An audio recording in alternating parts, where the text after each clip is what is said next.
2 more weeks until the portal is closed. The portal push is upon us. Dan Hurley and his staff are targeting folks, and they're building another beast.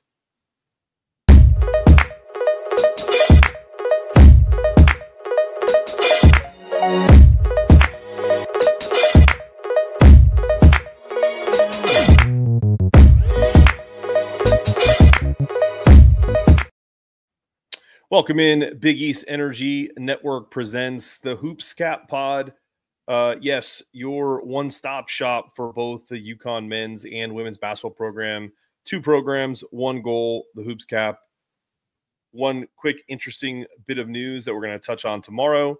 Jaden Ross is back for year 3 as expected. We're still kind of waiting on the Alex Caravan news. I think we all feel like he is coming back, but only time will tell. As you can see, the rundown that I have put together here, these are people that we're going to talk about today. The dust has barely settled on a women's championship. Another parade is definitely in the works and stores. National titles, we don't share them. The men don't get to share the 12 national titles the UConn women have. And frankly, the women don't get to have the 6 that the men have. So this year's transfer portal is loaded because every year it gets reloaded with new and fresh talent. UConn men have dominated the transfer portal in the past. They've also missed and whiffed on a few transfer portals. So obviously the most notable ones, we have one coming back in Terrace Reed and another jumping out in Ada Mahaney. Last couple of years, you had Tristan Newton, who ended up being a most outstanding player and getting his jersey put up in the Ring of Honor. Cam Spencer was pivotal in the back-to-back year and 1 year at stores. No socials Cam. They were killers. Now the question is, who's next? So let's take a look at some of the names that make sense, from some recruiting targets to homegrown talent to upside role players, because now the question becomes, where do they go? Picture this for me before we even get into the first player, and it's Tyler Betsey. In the Connecticut kid that I think most people thought UConn had a shot, and they went after him. So let's take a look at these players. Tyler Betsey, he visited UConn 4 times, including an unofficial visit last June. He's from Windsor, 23 miles from Gamble. It's really just deductive reasoning here. You don't spend an official visit on a kid, no matter where he's from, if you didn't see the upside of a 6'8", 4-star, touching on that almost 5-star ring from Connecticut, the former Connecticut High School Player of the Year. And I'm gonna give a little insight into recruiting here that it's rare, because I have good relationships with coaches, but there's not a ton that I know like on a personal level. And say what you want about Wes Miller, he hasn't had the success that I think most people thought he'd have coming from UNC Greensboro now to Cincinnati. But he took Tyler Betsey from our backyard when UConn wanted him. Let's just be honest about it, right? And maybe there was a prioritization of where he fit, and it was a nice haul for Wes at the time last year. But now he's in the portal, and kind of the Cincinnati roster is in major turnover, like most teams, not named UConn. And, because think about the 4 players that are in our portal. Isaiah Abraham didn't play. Ahmad Noel didn't play. Aiden played sparingly, and Youssef didn't play.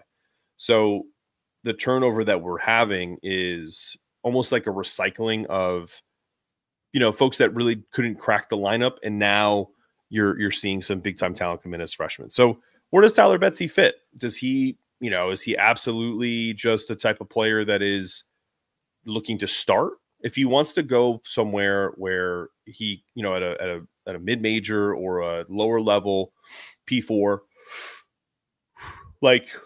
sorry, I'm taping this late at night, and you're going to see it tomorrow morning. So I apologize for the yawns. Kids are crazy, right? But my thing about Tyler Betsey is he is a 3-and-D guy. He can definitely shoot the rock. He didn't have a great percentage last year, so go ahead and look it up. I think it's under 30%. It is what it is. He's not the best shooter in the world, but if there's one knock on Coach Miller in Cincinnati is that he has a hard time coaching a more modern offense. He's really hung his hat in the Tony Bennett mold of we're just going to junk defense you to death. And if you get a couple of really good shooters, like you had a guy named Francis Alonso who was literally lights out, then those are going to be your best teams because you got guys who can shoot it, and then strong guard play, et cetera, et cetera. But where I think Tyler Betsey would fit into UConn is because of how they use pick and roll, how they use flare screens, how they use horn sets to get their bigs involved. But he can play multiple positions. This is an athletic, bouncy wing. He thrives. He absolutely thrives in transition. He's still raw, off the bounce, but there's a high ceiling there. And I don't think you'd ask him to come in and be, some kind of savior. They have multiple players that are going to be in front of him. So he would sincerely come in as a project to then potentially be a player for them in the years to come. I know that's not typically the type of players that go in the transfer portal. It's not like, hey, I'm going to go to a better school and be a piece versus the guy someplace else or get starters minutes someplace else. I don't think there's starters minutes for Tyler Betsey, but I don't think he's got a ton of options either. I could be wrong. There could be Arkansas. There could be the Oklahomas of the world. There's a myriad of SEC teams that are always looking for big time talent. ACC needs a lot of help in the outside of the top two teams in the conference. He could go to Wake Forest and probably be a big boost to my guy Steve Forbes or a Virginia Tech or other places. But simply just thinking about it from a logical perspective, this is a guy they offer. This is a guy who they feel comfortable with. If you offered a kid to come and he decides to come, then you clearly you were invested in him being a UConn Husky. So that's my first potential look into who they could be looking for. We're going to talk about the next one on the list, Brendan Hausen, formerly of Villanova, formerly of Kansas State, now in the transfer portal, coming up after the break.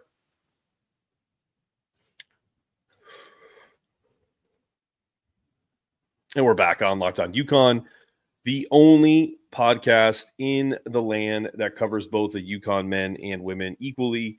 I'm your host here, Mark Zanetto of the Hoops Cat Pod. We are hosted by the Big East Energy Network, of which I am a founder of. Super excited to bring you a ton of content. We're trying to, I wouldn't say revolutionize, but essentially bring you Big East basketball content and fan-run podcasts that maybe you've seen before, but in a different way. So we're here talking about transfer portal, UConn targets. Brendan Hausen is a guy who I wanted them to look at last year. He's now in a two-time portal entry. Sorry, that was more indigestion than it was a yawn. He's a two-time portal guy. He thrived in a system in Villanova that was designed to get shooters open until that system broke because Colin Neptune happened and they really didn't scheme things for him. I would love to see them look at him because he's a 6'4" guy. He plays defense because he played at Villanova. Pretty sure he was recruited by Jay Wright initially before he retired. This dude can be the Joey Calcaterra. Everyone wants to find the Joey C, right? The Joey California. This kid could be that with a little bit more pedigree because he's not coming from a mid-major. He's coming from a Villanova and Kansas State. He's played at high major basketball, Big East, Big 12, and he's 6'4". Like, he's a big kid. He's like Colin Gillespie light. Like, I know Colin Gillespie's an NBA player now. Shout out to him. But that's the type of player that they typically go and get at Villanova. And, man, if you could get this kid to come in here and be that guy off the bench to give you 10, 12 minutes here and there, 6, 8 minutes to spell solo to, when you're going 3-guard lineup, if someone gets in foul trouble.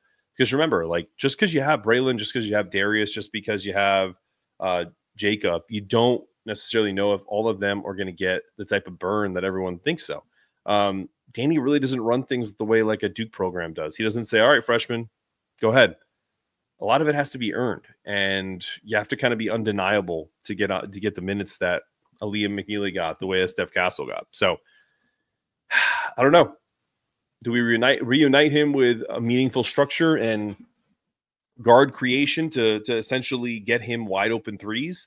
I think it's a win-win for both sides. And also these two in particular, with Tyler Betsey and Brendan Hausen, those aren't going to be portal pieces that you have to break the bank on. Silas probably cost a pretty penny, but these two, and as a matter of fact, all four of these guys, when we get to Aaron Bradshaw, he's kind of trying to remake his. They're all two-time now. Well, Tyler is a transfer the first time, but he's only going to be a sophomore. All the rest of these guys are two-time transfers, so this is probably their last stop. People have done it 3 times. Definitely not helping my my case of being called the yawning podcaster. I can tell you that right now. Note to self: don't record at 11 o'clock at night to get ahead. But anyway, let's move on. And when we return, we're going to talk about Aaron Bradshaw coming up after the break.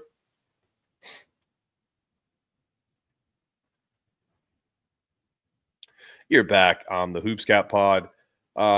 This next target, I'm trying to give you guys under the radar people. I'm not going to be like, hey, we need Donovan Dent, and they're really close to getting Xavian Lee, the 6'4" point guard from Princeton. They're not. And to be honest with you, I don't know 100% if they're in on Hausen, if they're in on Betsey. It makes sense to me. And I've been right on some things, I've been wrong on some things. So, but the one thing I'm not going to do is say the next portal hit is going to be, UConn must get these 3 players for them to have a chance at winning a 3rd title in 4 years.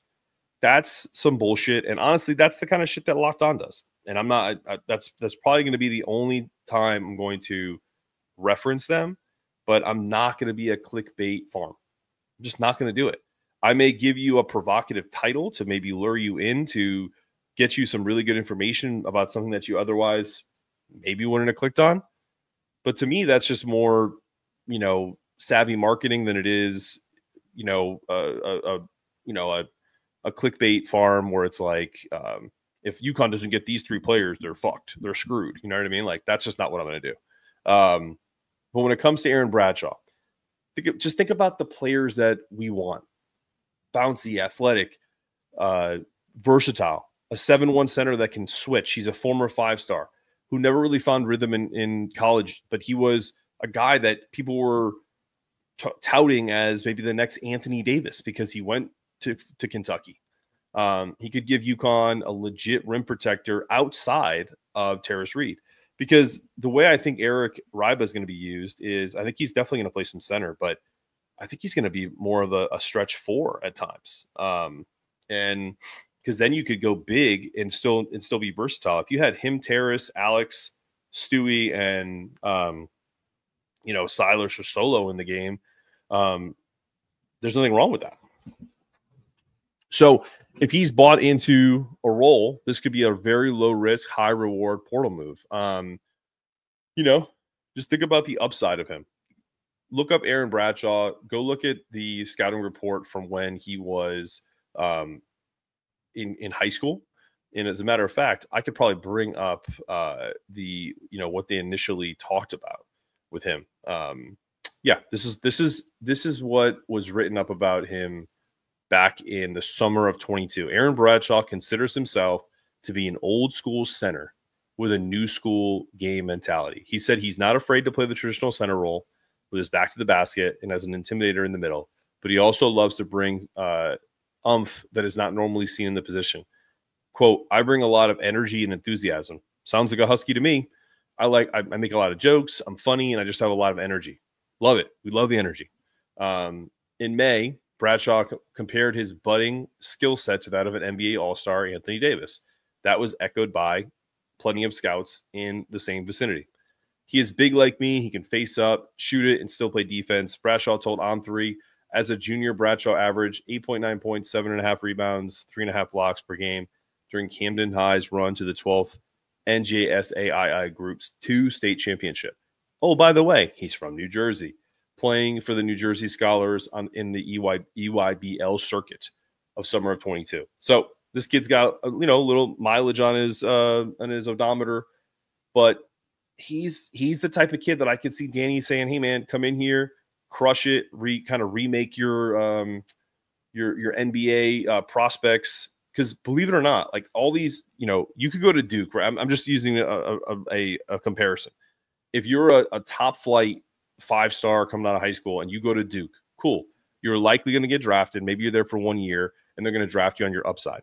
If you go to the Kentuckys or the Dukes of the world, where they really kind of just kind of like recycle a bunch of these 5-stars, maybe Mark Pope doesn't do this as much, so maybe that'll be Arkansas from now on. Do they really develop you, or are you just a really good player that gets to showcase your talents in a way that is not as structured, which the NBA loves, because then they can kind of tell the type of upside?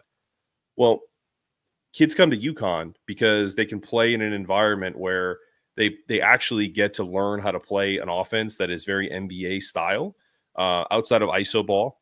They also get to play in sets that are complex. So when they get to the pros, you can see the type of elevation they have as the next level player.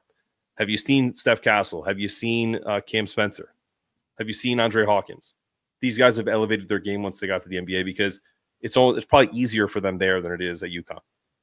This is a perfect example of bringing a guy in from New Jersey, from the area that Kamani and Dan are from, and saying, "Look, man, you used to be compared to Anthony Davis. Now you're lucky if you get compared to Betty Davis. Come in here. We're going to get you back closer to Baron Davis, my boy, one of my favorite players of all time, and you're going to be a big time player in the NBA.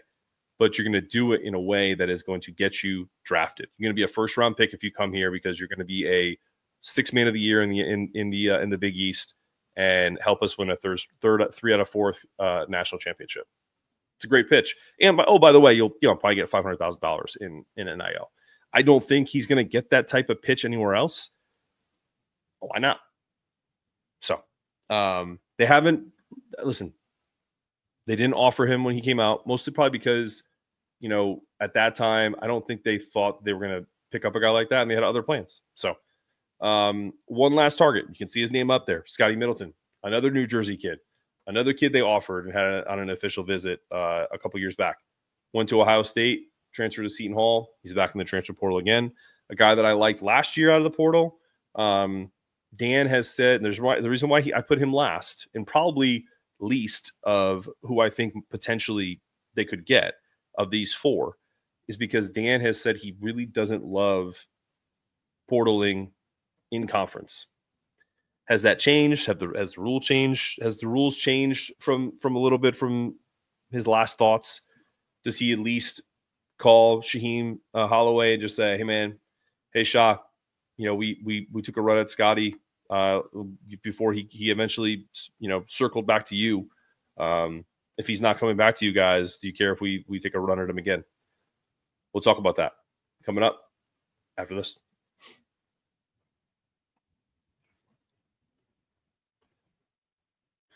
All right, you're back on the Hoops Cap Pod, the only podcast in the country that focuses on the UConn men's and women's basketball program, the 18-time national champion, 2 programs, 1 goal, just raise banners.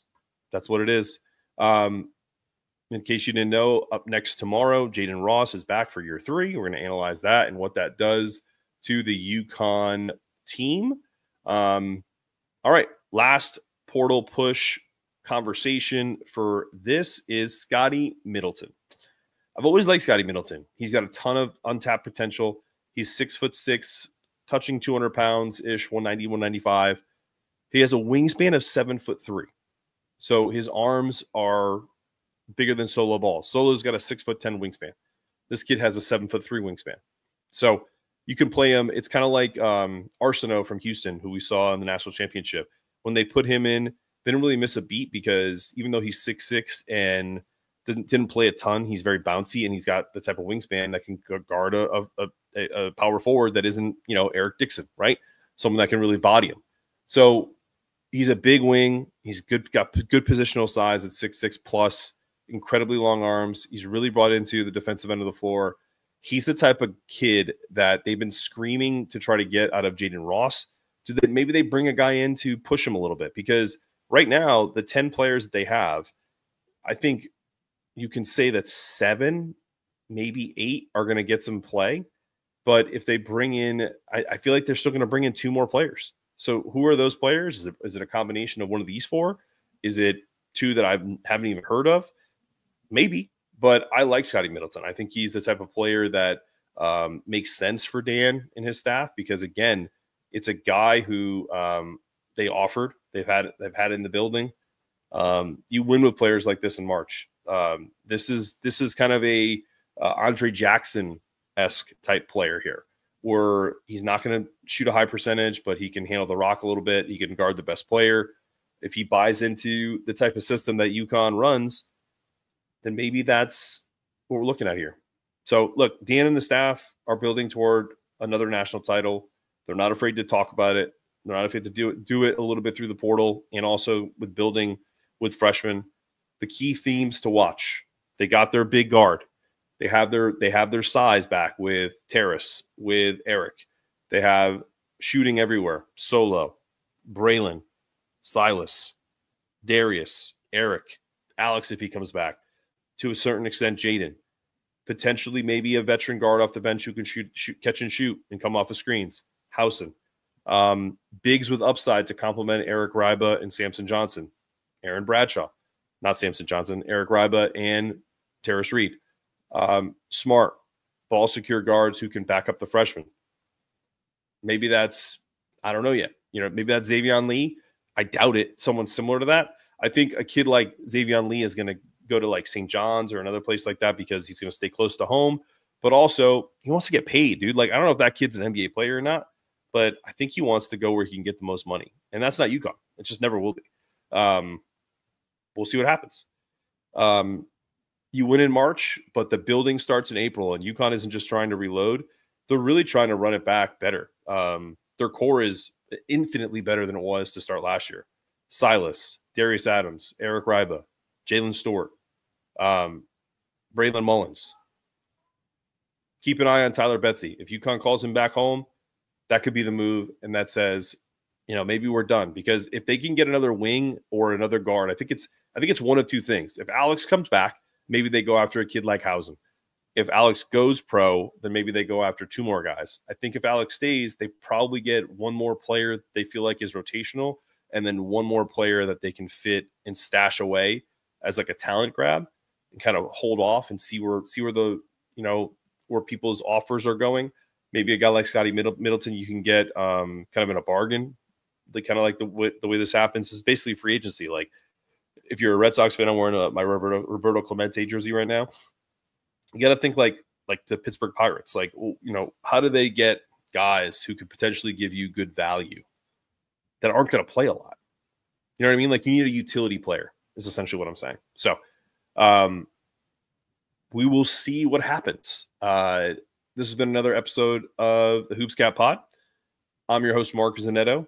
We're asking you to stay connected with us. Make sure you check out all of our social media at the Hoops Cap, and go to BigEastEnergy.com to check out some really cool merch. More added weekly, daily. We're going to figure it out. Later this week, check out kind of a Big East Energy weekly show about all things Big East, transfer portal, new coaches, everything in between, with my co-host, Casey Matthews. And if you are a psycho like me and love to figure out what the enemy's doing, check out Roll Jays with Jimmy Allen and Alex Drake, and also Casey Matthews with the Creighton Pod. And there's plenty more coming. So buckle up, guys. College basketball is year-round, and we're covering it.